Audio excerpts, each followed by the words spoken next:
So here we're given these 4 digits, and we're asked to find all possible 4-digit numbers. They're all distinct and they're non-zero.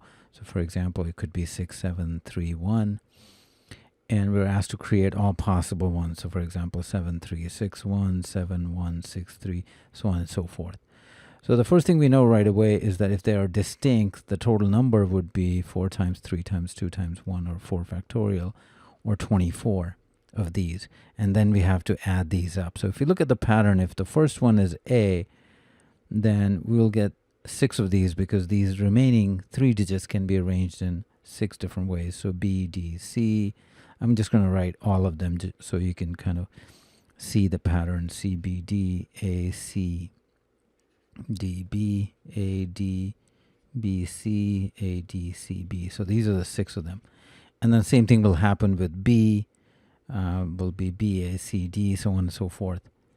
So what you will see, and same thing with C's and then D's. And the key thing you'll note is that there will be 6 A's in the thousands digit. So if you're adding them all up, you can think of this as same as 1000 A, 100 D, this first one, 10 C plus D. Same thing with the second one.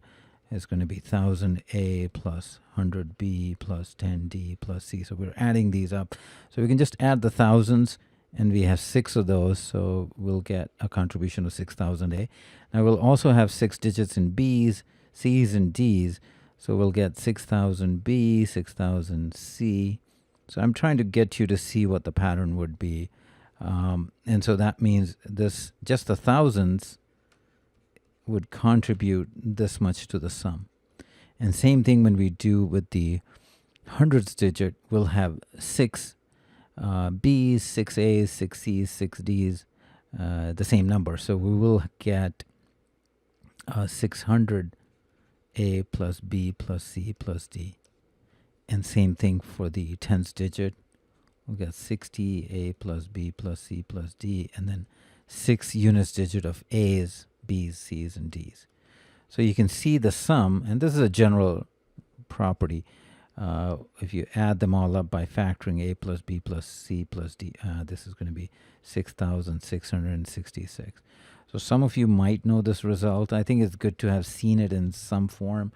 Obviously doing this in the exam is kind of difficult and stressful. But that's what this sum would be, and they're telling us that this is equal to plus n, where this is a single digit number, 7, 6, something like that.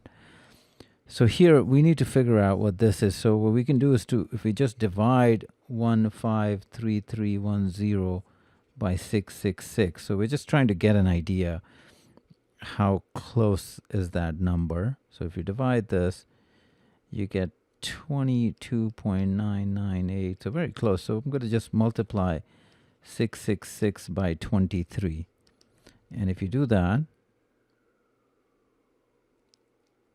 because that was 22.99, so I increased it to 23. This comes out to be 153318, which means that if I split this, that's 8, and this number is 23. They're asking us for the value of A plus B plus C plus D plus N. N is 8.